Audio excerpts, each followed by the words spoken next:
here, planting tomatoes and peppers in my home garden. This is a tomato plant that is quite large, as you can see. So you can actually plant them sideways. First, I remove all the lower leaves because that part of the stem is actually going to be underground. You could just snap them off. And then I'm going to make my hole in the ground so that it's like a trench with deeper hole for the roots,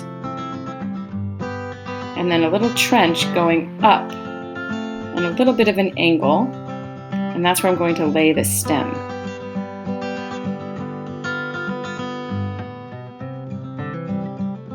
Every part of the stem that's covered and growing underground will grow roots, and you'll have a nice, strong, sturdy plant, and the part that's sticking up out of the ground will actually straighten itself up.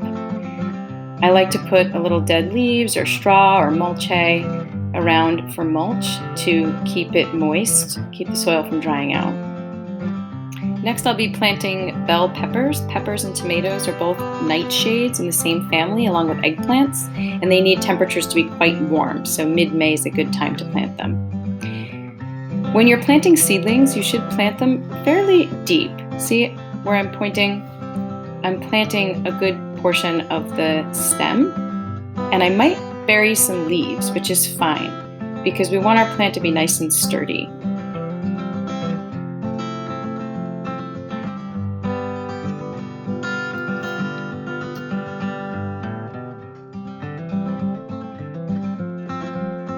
If a seedling has been in a pot for a long time, sometimes the roots can get root bound up, and it's good to just tickle them a little, we say, or loosen them a little bit so that they get a little more air and can spread more easily once they're in the ground. So again, I'm going to put some mulch around to keep the soil moist and to keep down the weeds.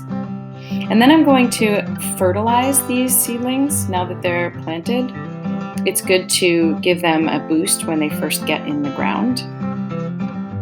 The fertilizer we use is a blend of fish waste product and seaweed. And not only does it have the macronutrients that are commonly found in most fertilizers, it also has micronutrients, which are going to be really nutritious for your plants. And you can just use the liquid, you put a little bit of it in water and water it in. And you want to do that every 2 weeks. And you should have healthy, vibrant plants that will give you delicious peppers and tomatoes. Happy growing!